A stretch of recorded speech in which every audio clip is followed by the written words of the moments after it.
And so I was supposed to be discussing, asked if I had some preliminary new research, and I decided that a follow-up from the previous sort of workshop some of us had been in terms of Amazon in the Americas, to focus with part of my doctoral research, which is on how Amazon touches down in space. Oh, I guess I should introduce myself. My name is Mostafa Henaway. I'm a PhD candidate at Concordia University.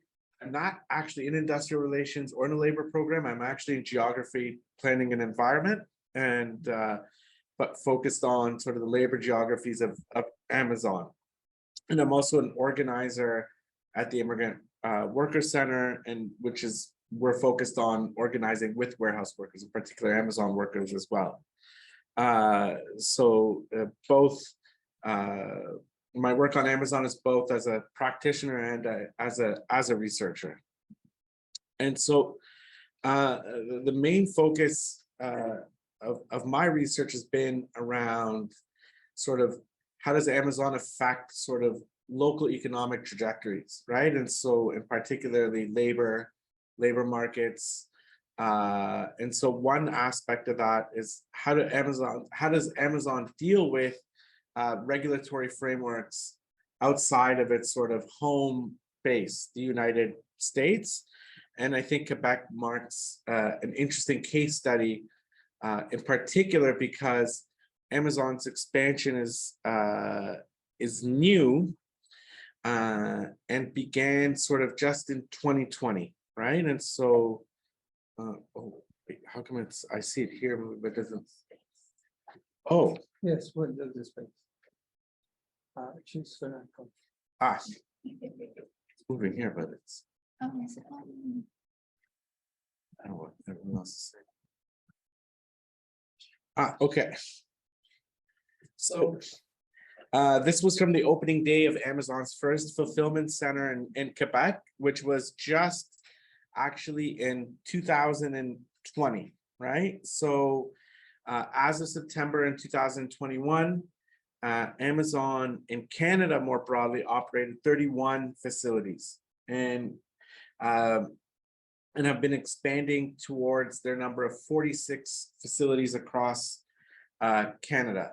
And employing over 40,000 Amazon associates. So it makes it, proportionately, if you think about it to the US, it does make it a significant presence in the Canadian market, right? And during the pandemic, 70%, according to Canada, 70% of people actually rely now on e-commerce in Canada. So it makes it a huge market, and obviously Amazon's role is quite dominant, similar to that in the United States. So a recent study in Quebec, that 48% of all online purchases were done through Amazon. So it has a similar sort of market dominance as it does in the United States, where Amazon controls 50% of the e-commerce market. And one of the things that's interesting is that Amazon Prime is quite significant in Quebec. So 1 out of 3 Quebecois are actually Amazon Prime subscribers, right? Which means even faster, more rapid delivery. But what's also interesting about Amazon's presence in Quebec, like I stated, only began in 2020, but Amazon's presence was actually predated 2020 for quite some time, right? And so many people who might be wondering how did that happen? And a key part of that is that actually, and would hope to research it one day, maybe in a postdoc, maybe in another, is that it completely relied on subcontracting, right? And I think that's an interesting aspect that, we think about flexible labor or we think about, but Amazon completely relied on subcontracting to service the Quebec market through a small delivery company called Intelcom, which used to be owned by Canada Post, but then was sold. And Intelcom actually dealt with last mile delivery, but also dealt with some aspects of what operations were done in the fulfillment centers. But in some anecdotal interviews, the interesting difference is that subcontractors are relying on temp work, don't utilize sort of digital technology, and it's much more of an old-fashioned a supervisor screaming at you as opposed to the beep from an electronic device. So, and Amazon's use of subcontractors has actually expanded with their own expansion. So it actually hasn't been diminished, but has actually grown with Amazon's presence in Quebec. So as opposed to Amazon taking away contracts from its subcontractors, it's actually, they've expanded at the same time.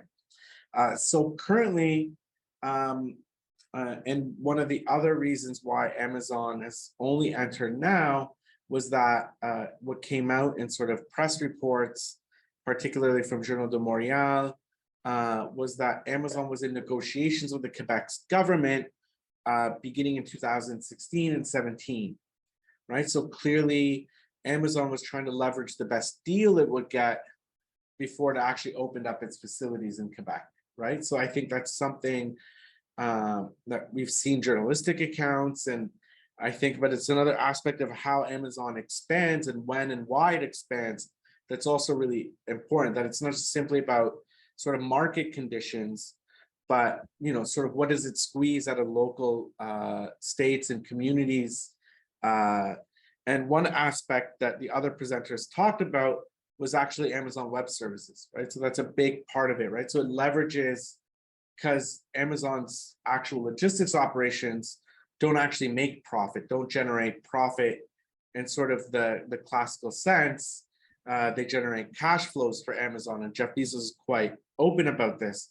So they leverage presenting jobs through the logistics operations and then squeezing contracts for Amazon Web Services out of local governments, right? And so that was a tactic utilized in Quebec. So in Quebec, Amazon's operations now relate completely around the Montreal area. There's 2 fulfillment centers, 3 delivery stations, and 1 sortation center around the Montreal area.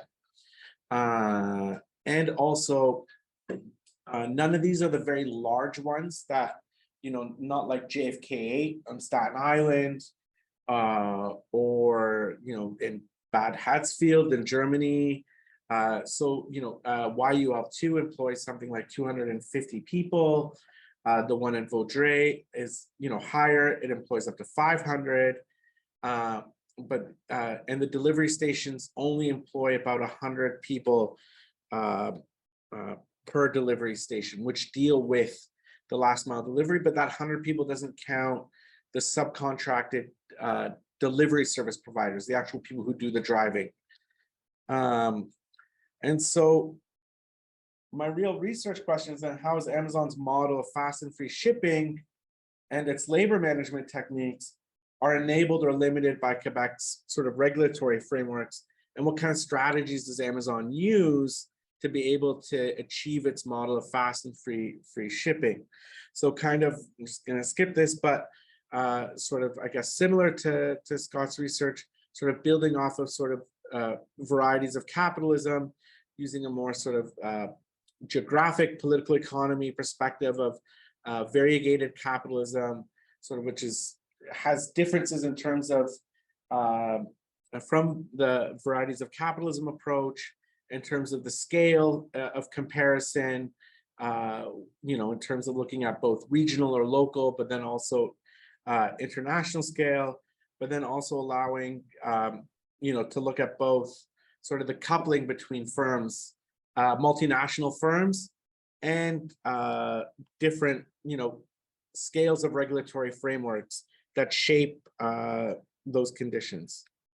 So my methods, because as being both a practitioner and I guess as a researcher, were very unique. I mean, first off, I mean, before I actually started my research, I actually worked at a delivery station for 6 weeks before my family wasn't very fond of the idea anymore during the pandemic, during the second wave of the pandemic.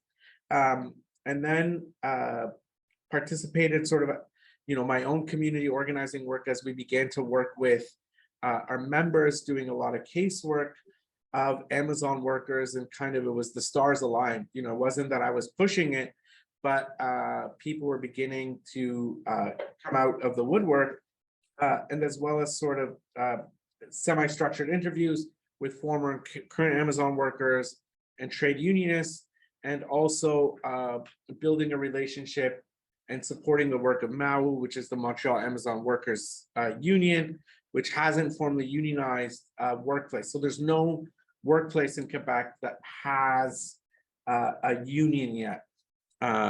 There are union campaigns at different sites, but there's no one single facility that's unionized in Quebec. And so the regulatory framework in Quebec is an interesting point of, I think, sort of examination, because Quebec is always viewed as sort of this, you know, very different space in terms of labor, in terms of political economy within North America, right? So sort of this neo-corporatism, strong social partnership in terms of capital, labor in the state, in terms of both being a social market economy, in terms of generous state benefits, in terms of parental leave, in terms of both pensions and old age security, but also labor plurality, right? And that in Quebec, there's not one trade union federation, but actually 4 trade union federations. And some people like Thomas Colombat arguing that's part of the reason why Quebec has the highest union density within North America, right? Which stands at 40%. But I think coming at it within the private sector, it's much lower. It stands at about 18%, right? So there's a massive public sector within Quebec that represents the overwhelming majority of unionized workers in Quebec. And so the labor regulations in Quebec that govern sort of Amazon's presence would be the Commission de normes d'équité salaire et santé sécurité du travail. So the Quebec Labor Standards Commission already, okay. And then sort of, and also the right to unionize. So Quebec also has some of the most strongest laws in terms of unionization, right? So I'm just gonna go back. So 1 card check off. So you don't need elections to have a union. Strong rights in terms of the freedom of association, in terms within the Quebec Labor Code and the Quebec Human Rights Commission. So these are all challenges to Amazon's model of fast and free shipping, and it's sort of neoliberal context. But despite this, in my own research, I found that Amazon utilizes some interesting techniques that are outside, especially the context of sort of the warehousing sector or the logistics sector. And one aspect that it uses from the gig economy or the tech economy, sort of the regulatory arbitrage, right? Where there are no laws really governing a lot of these new technologies, right? So one of them being the digital technology, which is so instrumental to its model within the workplace, right? So the use of artificial intelligence cameras. So now in all of its facilities, it utilizes AI cameras, which follow workers. I was actually punished from a report given to me by an AI camera. And so these are actually considered forms of workplace harassment, but no one has actually brought a case forward, right? So there's no law governing AI cameras within the workplace yet. And also some of the rapidity of the digital surveillance, right? So that's also another form of sort of harassment to enforce sort of quotas or supervision. Another thing that Amazon utilizes in terms of regulatory arbitrage is how to get workers to work longer, right? Don't want to get into the Marxist, you know, terms of value creation, but so it utilizes sort of these super cycles or mega cycles, 10.5-hour shifts, 4 days a week. And part of the reason they do it is of its regional logistics network model to get overnight delivery to actually happen. But a big part of it is actually to force workers into overtime without thinking they're doing overtime. So it's that you'll come in the 5th day of the week. And in Quebec, that's completely considered, it goes against sort of the law. And also quotas is an interesting aspect, which is, something much of all of the literature has discussed. But in terms of health and safety, there's no laws that regulate quotas within the warehousing sector. We see that as a battle in the US, California, New York, in terms of sort of restricting quotas once they are deemed dangerous to workers' health and safety. The second point is sort of that Amazon kind of operates like a state. So I'm just going to really try to run through this. So, and this was from an interview from one of the workers. That Amazon sort of utilizes sort of its blue badge and white badge. White badge are seasonal, blue badge is permanent. Kind of once you're permanent, you're sort of kind of like a citizen of Amazon. And in terms of both the benefits and in terms of the carrots that Amazon lures workers, knowing that they're going to throw them out after a year anyways, right?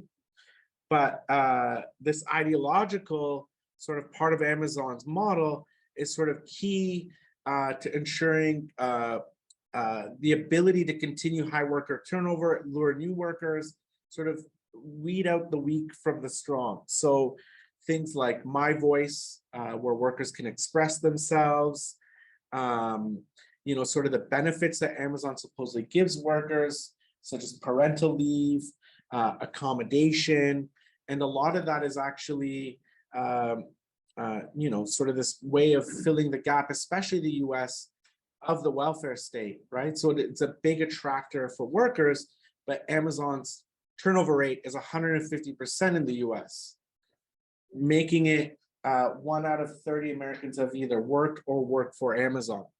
So no one uses any of these benefits, but but it enables Amazon to continue its revolving door.